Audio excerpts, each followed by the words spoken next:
طيبا مباركا فيه كما يحب ربنا ويرضى.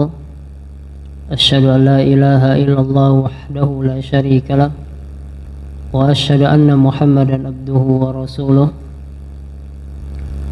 اللهم صل وسلم على نبينا محمد وعلى آله وأصحابه ومن تبعهم بإحسان إلى يوم القيامة. أما بعد، إخوتي في الله rahimani wa rahimakumullah. Alhamdulillah, dengan taufik inayah Allah, pada malam hari ini kita dipertemukan kembali di majelis kita seperti biasa dengan saya, yaitu majelis Al-Quran atau majelis tajwid. Insyaallah malam hari ini kita melanjutkan pembahasan kitab tajwid, yaitu metode tajwid tahqiq, pelajaran yang ketujuh. Jadi kitab ini semuanya kita ketahui ada 14 pelajaran, semuanya ada 14 pelajaran. Ini termasuk salah satu kurikulum Ma'had. Jadi untuk pelajaran selama 1 tahun ya. Pelajaran 1 tahun ini kitab yang dibahas ya. Ada 14 pelajaran yang akhir itu berkaitan dengan sujud sahwi ya. Nah, pelajaran yang ketujuh yaitu sifat-sifat huruf. Cetakan yang baru menyesuaikan ya. Kalau kitab ini cetakan yang lama. Sifat-sifat huruf. Sebelum mempelajari sifat huruf, kita mempelajari makharijul huruf. Nah, dua ini poin yang sangat penting ketika membaca huruf-huruf hijaiyah. 28 huruf hijaiyah yang diucapkan, 29 yang ditulis, dipisah, yaitu alif dengan hamzah. Alif dengan hamzah. Hamzah ditambah tanda kepala ain ya, baik di atas ataupun di bawahnya. Seperti itu. Kalau diucapkan ada 28. Nah, dua ini poin yang sangat penting, yaitu makharij dan sifat. Makharij atau makhraj yaitu tempat-tempat keluarnya huruf. Dari 28 huruf hijaiyah ada atau berada pada tempat keluarnya masing-masing ketika diucapkan. Mulai dari yang kita pelajari itu dari huruf mad ya, kemudian masuk ke pembahasan tenggorokan. Di tenggorokan ini ada 6 huruf. Tenggorokan kita ya, ada 6 huruf. Kemudian ada 3 makhraj. Jadi terpisah ya. Ada 6 huruf dan ada 3 makhraj. Ada 3 tempat keluar. Itu sudah kita pelajari. Setiap makhraj, setiap tempat keluar ada 2 huruf. Nah, dimulai dari hamzah ha, yang paling bawah tenggorokan. Nah, sudah kita praktekkan, tinggal dimungkinkan ya, tinggal dilatih terus. Karena mengucapkan huruf hijaiyah itu butuh latihan yang sangat panjang. Tidak bisa sekali 2 kali sudah fasih. Butuh waktu bertahun-tahun. Kita perhatikan juga waktu Al-Quran turun ya, bertahun-tahun. Rasulullah sallallahu alaihi wasallam mempelajari Al-Quran. Para sahabat juga ya, mempelajari Al-Quran 5 ayat, tidak melebihi sebelum paham maknanya, artinya ya, arti kandungannya itu. baru nambah lagi seperti itu. Butuh waktu yang panjang dan istiqomah, ya, istiqomah. Nah, kemudian ya, setelah kita mempelajari makharijul huruf, ya, kita belajar sifat-sifat huruf. Semua benda itu ada sifatnya. Manusia ada sifatnya, hewan ada sifatnya, ya. Benda mati ada sifatnya yang cair, yang padat, ya. Apalagi Allah ada sifatnya. Namun sifat Allah berbeda dengan sifat makhluk. Ya, kalau kita bahas tentang sifat-sifat Allah juga pembahasan yang sangat panjang, ya, dan butuh penelitian di dalam memahami sifat-sifat Allah. Nah, kita di sini mempelajari sifat-sifat huruf. Jadi dari 28 huruf hijaiyah, ya, 28 ya, ikhwah. Setiap huruf itu punya sifat. Paham ya? Setiap huruf punya sifat. 28 huruf, jadi masing-masing punya sifat. Nah, minimal punya sifat yang berlawanan. Nah, di sini nanti kita bahas, ya. Ada sifat yang berlawanan, ada sifat yang tidak berlawanan. Satu huruf itu di antara huruf-huruf ada sifat yang berlawanan, memiliki lawan. Ada juga yang punya ciri khas sendiri. Tidak semuanya punya sifat yang tidak berlawanan. Ini yang kita pelajari daripada sifat-sifat huruf. Dan di dalam mempraktekkan Al-Quran, mempraktekkan atau membaca Al-Quran harus ya, wajib, hukumnya wajib dengan makhraj dan sifat. Wajib hukumnya membaca Al-Quran dengan tajwid. Tajwid yaitu masuk di dalamnya makhraj dan sifat, ya, hukumnya wajib karena ini haknya. Allah Subhanahu wa taala berfirman, warattilil Qur'ana tartila, dan bacalah Al-Quran dengan tartil. Bacalah yaitu perintah. Perintah ini pada asalnya al-amru yufidul wujub, memberikan faedah wajib. Jadi membaca Al-Quran wajib dengan tartil. Apa itu tartil? Kata Ali bin Abi Thalib, ya, itu tajwid. Apa itu tajwid? Masuk di dalamnya makhraj dan sifat. Tidak cukup cuma baca Quran, bisa baca Quran Bismillahirrahmanirrahim, ya, selesai misal belajar Iqra, ya, Iqra yang 6, ya. Sekedar bisa baca tidak cukup, harus ditingkatkan lagi kualitas bacaannya, ya, harus ditingkatkan lagi. Kenapa wajib? Karena Allah mewajibkannya. Dalilnya tadi surah Al-Muzammil, warattilil Qur'ana tartila. Al-amru yufidul wujub, perintah itu memberikan faedah wajib. Begitu juga dikatakan di dalam sebuah syair, wal akhdhu bit tajwidi hatmun lazimu man lam yujawwidil Qur'ana athimu, ya.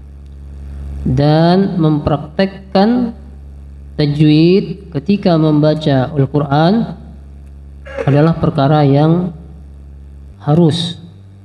Siapa saja yang tidak membacanya, man yujawwidil Quran, membacanya dengan tajwid, kata penyair, athim, ya, itu terancam berdosa. Sudah merasa cukup, tidak mau belajar, ini terancam dosa. Allahu a'lam bishawab. Nah, kembali ke kitab ini, ikhwah rahimakumullah. Kita belum praktek ya sepertinya malam ini, ya. Kita jelaskan ini saja dulu. Sekarang halaman 49, kitab cetakan lamanya, yaitu definisi sifat secara bahasa dan secara istilah. Secara bahasa, walaupun tidak dibagi seperti ini, insya Allah kita paham ya, sifat itu ya sesuatu yang menjadi melekat pada sesuatu ya. Nah, kita tulis di sini. Maqama bisyai' min ma'ani imma hissiyah kal bayadi was sawadi atau ma'nawiyah kal ilmi wal adab. Makna yang melekat pada sesuatu itu sifat, suatu makna baik indrawi maupun maknawi. Indrawi putih, hitam, sifatnya hitam, putih ya, indrawi, panca indera. Maknawi seperti ilmu dan adab ya, ilmunya seperti apa, ini sifatnya, punya ilmu seperti apa, adabnya, ini sifat secara bahasa. Adapun secara istilah ya rahimakumullah, kaifiyatun tu'radu lil harfi inda husulih fil makhraji tumayyizuhu an ghairih. Cara membaca huruf, ini berkaitan dengan huruf sesuai dengan makhrajnya, tempat keluarnya ya. Makhraj itu bahasa Arab, artinya tempat keluarnya, hingga berbeda antara satu huruf dengan huruf yang lainnya. Ini definisi sifat, pengertian sifat secara istilah ya. Insyaallah ini bisa kita pahami. Kemudian faedah, orang mempelajari sifat ada faedah yang dia dapatkan. Nah, seluruh ilmu itu ada faedahnya. Yang pertama apa? Supaya bisa terbedakan huruf-huruf yang berada dalam satu makhraj. Ya, shad di mana makhrajnya, tempat keluar shad itu di mana, so ya, lisan yang bagian mana, sin, sa. Nah, lisan yang bagian mana? Kalau dia tahu sifatnya beda ini, so, sa ya. So sifatnya tebal, sa sifatnya tipis, nah, kan beda. Maka ini pelajaran sifat ini, yaitu sifat huruf ya, pelajaran yang sangat penting, terkhusus di dalam praktek. Oh ya, ta di mana sifatnya? Oh sifatnya tebal, ta tipis. Apa tebal itu? Pangkal lidah naik misalnya kan, jadi suaranya terkumpul.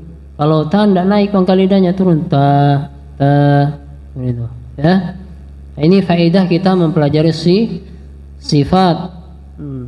Terus semuanya 28 huruf itu ada sifatnya. Praktek dengan sifat huruf hukumnya tadi apa? Wajib. Orang yang tidak membacanya dengan sesuai makhraj dan sifat, merasa cukup dengannya, maka terancam dosa. Ya. Dalilnya mana? Al-Muzammil ayat berapa? Ayat 4 apa 5? Ayat 4 ya. Di muqaddimah itu ada penulis bawakan Al-Muzammil ayat 4. Nah, yang kedua, apalagi Al-Quran kita baca setiap hari ya, kita baca mulai dari malam sampai pagi, siang, sore, baca Al-Quran, minimal di dalam sholat dibaca Al-Quran. Nah, yang kedua faedah mengetahui sifat, yaitu memperbaiki bacaan ketika melafalkan huruf ya, supaya bacaannya ya benar, fasih, seperti itu. Yang ketiga, faedah mengetahui sifat ada 3 ya, membedakan, memperbaiki bacaan. Yang ketiga, mengetahui huruf yang kuat dan lemah. Jadi huruf juga ada yang sifatnya kuat, ada yang sifatnya lemah gitu. Itu nanti kita bahas pada poin-poin setelahnya, halaman-halaman setelahnya. Begitu juga huruf-huruf yang boleh diidghamkan. Idgham apa artinya?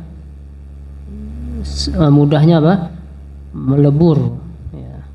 Itu arti idgham, melebur, atau memasukkan huruf pertama kepada huruf kedua, itu namanya idgham, melebur. Wallahu a'lam bishawab. Ada yang tidak. Ini bagian daripada sifat huruf. Nah, kemudian ikhwah di bawahnya, setelah kita mengetahui sifat, definisinya, alhamdulillah. Kemudian faedahnya tadi, kita masuk pada pembagian, ya, pembagian sifat-sifat huruf. Ya. Pada dasarnya di dalam kitab ini sifat huruf terbagi dua. Sifat huruf terbagi dua. Kita pahami. Pertama, asliyah, asli, ya.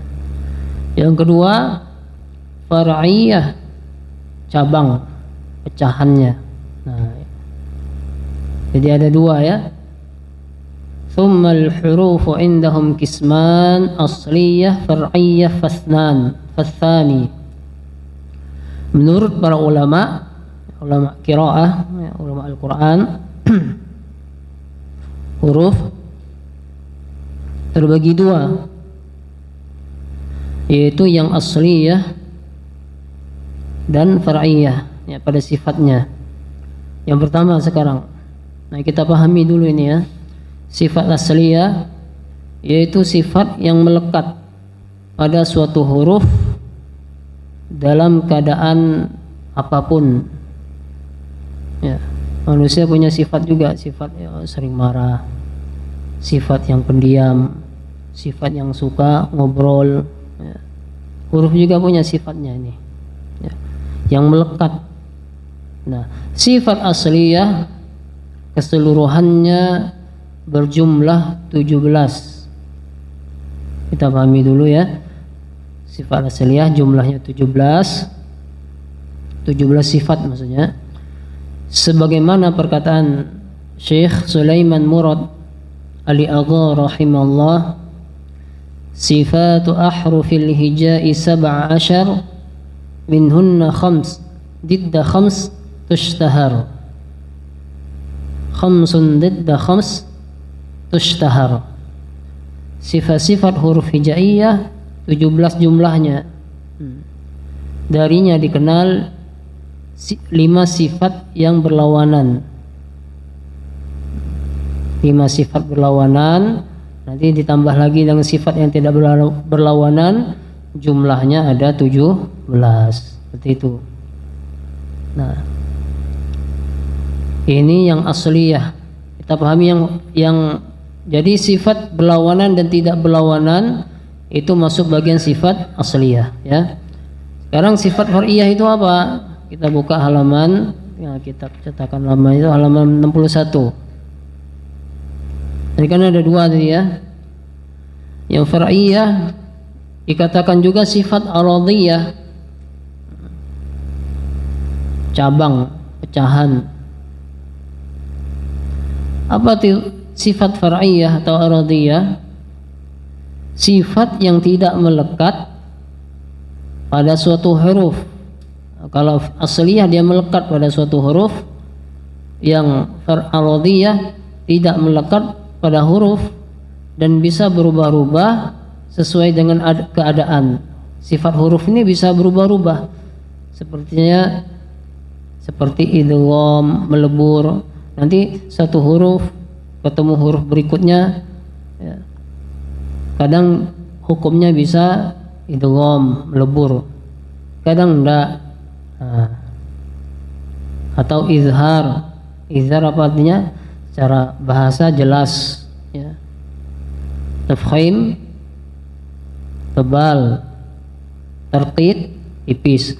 Dan kesemua huruf hijaiyah, 28 huruf hijaiyah itu tidak lepas dari tafkhim dan tarqiq, tebal atau tipis, ya, tebal atau tipis. Nah, ini sifat far'iyah. Paham sampai sini, ikhwah? Paham ya? Alhamdulillah. Nah, kita pahami ini ya. Kita pahami. Karena ini ya apa bagian daripada ilmu tajwid itu sendiri. Mumpung masih ada yang mengajarnya. Kalau gurunya tidak ada, kalau ada guru yang lain yang ngajar, alhamdulillah. Ya, karena jarang pelajaran seperti ini, pelajaran atau sifat huruf. Ya, mumpung masih ada ilmu yang bisa diajarkan sebelum ilmu itu hilang.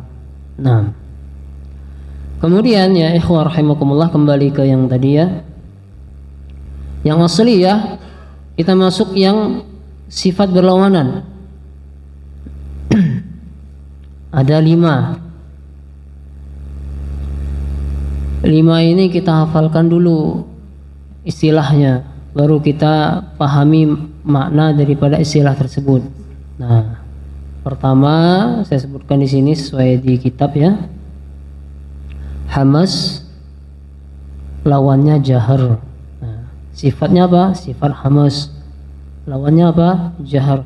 Kita pahami dulu nih istilahnya hamas, baru kita paham renungi maknanya nanti. Apa itu hamas, apa itu jahar? Itu pertama. Maksudnya apa? Dari 28 huruf hijaiyah ya, semuanya tidak lepas dari sifat hamas dan jahar, berlawanan ya. Huruf hamas ada 10, hafalkan, yaitu mahmusuha wa hathahu syakhsun sakat. Di kitab itu ada ya. Hamas ini kesamaran suara, makna mudahnya arti hamas ya. Kalau jahar kejelasan suara ya, atau aliran nafas gitu aja. Hamas yaitu aliran nafas atau udara, hamas ya. Suara nafas mengalir. Kalau jahar lawannya enggak, seperti itu, aliran nafas dan tidak mengalirnya nafas. Hamas, jahar.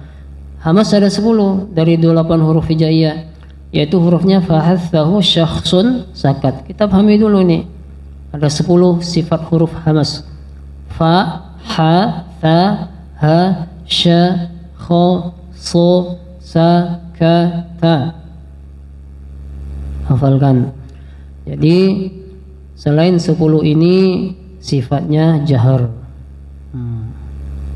Fa, ditanya fa itu hamas ataukah jahar sifatnya, maka hamas.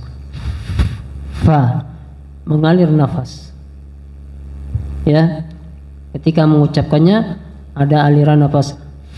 Fa, ha, ada aliran nafas. A, tidak ada di dalam 10 ini, tidak mengalir nafas. Paham ya ini ya? Nah, seperti itu. Nah, sa, aliran nafas, udara ya. Ba, tidak ada. Nah, jadi ditanya ba sifatnya apa di dalam sifat berlawanan? Pertama yaitu jahar gitu. Baru nanti sifat yang berlawan kedua. Yang kedua di sini bahwa ini ikhwah, syiddah lawannya rakhwah. Ba ini masuk syiddah atau rakhwah gitu. Berarti satu huruf ba itu punya minimal 5 sifat. Kan kita sebutkan sini kan yang berlawanan ada 5 sifat ya. Nah, paham ini? Paham ya? Nah, coba kita praktek huruf-huruf hamas. Fa, kita hafalkan ya. Fa, ha, fa, ujung lidah keluar ya. Fa, ha, ya, ada aliran nafas. Sya, ada hamas, bahkan ada tafashi, menyebar, angin menyebar. Sya, kha, so, sa, ka, ta, ya, bukan ta tapi ta, bukan ka tapi ka. Ada aliran nafas. Paham ya? Nah, inilah haknya yang harus kita penuhi. Fahathahu syakhsun sakat. Ditanya ada berapa sifat huruf hamzah? Ada 10. Jadi sisanya 18. Kan 28 huruf hijaiyah ya. 18-nya itu sifatnya apa? Jahar. Paham ini? Ikhwah? Paham ya? Nah, yang kedua. Yang kedua syiddah. Sifat syiddah lawannya rakhwah. Hafalkan dulu yang tadi ya. Hamz lawannya jahar. Huruf hamz ada 10. Fahathahu syakhsun sakat. Yang kedua syiddah, kita sampai 2 saja dulu malam ini ya, insyaallah. Syiddah ya, ini dalam kurung maknanya tekanan, kuat, rakhwah, lembut. Hal ini ya, syiddah ringannya, mudahnya kita katakan tertahannya aliran suara. Syiddah, apa itu syiddah? Tertahannya aliran suara. Kita suara, aliran suara. Kalau hamz tadi aliran nafas. Ya. Huruf syiddah ada 8. Kalau huruf hamz ada 10. Apa saja huruf syiddah yang disebutkan? Amma syadiduha, paling bawah itu di kitab ini, ajid qatin bakat. Ajid qatin bakat. Hafalkan. Fahathahu syakhsun sakat, ajid qatin bakat. Kemudian di antara syiddah dan rakhawah, kalau rakhawah artinya mengalirnya suara, ada bainiyah. Bainiyah dia di antara syiddah dan rakhawah sifatnya. Bagaimana cara mengetahuinya? Dengan praktek tadi ya. Jadi istilah-istilah tajwid itu dibuat oleh para ulama qiraah, ulama Quran untuk memudahkan praktek. Istilah-istilah tajwid disusun, dibuat oleh para ulama untuk memudahkan praktek. Ya. Ya seperti gunnah, dengung. Gunnah itu istilah ya. Jadi dengung gimana? Disebut gunnah. Berarti dengung di rongga hidung. Panjang pendek mat 2 harokat. Mat 2 mat 2 harokat misalnya. Itu istilah mat itu. Bagaimana? Ya, itu memudahkan praktek. Sama dengan bahasa Arab misalnya. Bahasa Arab maf'ulun bih, ya, maf'ulun li ajli, mubtada, khobar mubtada, isim ma'rifah berada di awal kalimat. Ini untuk memudahkan memahami bahasa Arab. Ya. Sama dengan tauhid. Kalau kita mempelajari tauhid, rububiyah, uluhiyah, asma wa sifat. Rububiyah berkaitan dengan perbuatan-perbuatan Allah. Nah, rububiyah istilahnya supaya dia paham ya, untuk mendekatkan pemahaman, maksudnya mendekatkan pemahaman. Wallahu a'lam bishawab. Nah, kemudian ada bainiyah ya, yaitu ada 5 huruf. Nah, 8 ditambah 5 ini ya, jadi 13 ya. 8 sifatnya syiddah, 5 sifatnya bainiyah. Antara syiddah dan rakhawah bainiyah, huruf-hurufnya yaitu lin umar, lam, nun, ain, mim, ra. Nah, kita pahami ini ya, harus kita pahami ketika kita ingin mempraktekkan Al-Quran dengan tajwid. karena ini berkaitan dengan sifat masing-masing huruf. Nah, baru rakhawah ada 16 huruf-hurufnya. Khudh, ghitha, hadha, fadha, syaus, zayyasah. Nah, ini ada 16 semuanya, ya. Ada 16 dari huruf-huruf hijaiyah. Wallahu a'lam bishawab. Nah, sampai sini kita pembahasan malam hari ini, ya ikhwah. Dua sifat huruf yang berlawanan dulu. Nanti kita masuk sisanya, yaitu 3 huruf sifat yang berlawanan. Sampai sini paham? Paham ya? Paham ya? Kalau ada yang mau ditanyakan silakan. Belum kita tutup. Kalau ada yang ingin bertanya. Jadi kalau zaman para sahabat tidak ada belajar syiddah, rakhawah, tidak ada. Tidak ada belajar mubtada, khobar, tidak ada. Setelah beberapa dekade kemudian baru ada pelajaran untuk, ya, memudahkan, mendekatkan pemahaman. Tidak ada belajar rububiyah, asma sifat, istilahnya maksudnya. Tidak ada. Datang berapa dekade kemudian baru ada istilah-istilah tersebut untuk apa? Untuk memudahkan pemahaman atau pendekatan pemahaman. Wallahu a'lam bishawab. Kalau tidak ada yang tanyakan, ya sampai sini dulu. Ya mudah-mudahan kita paham ini, ya. Kita paham dan bisa kita praktekkan khususnya ketika membaca Al-Quran. Ketika membaca Al-Quran. Aktafi bihadzal qadar. Subhanakallahumma wa bihamdika asyhadu an la ilaha illa anta astaghfiruka wa atubu ilaik. Assalamualaikum warahmatullahi wabarakatuh.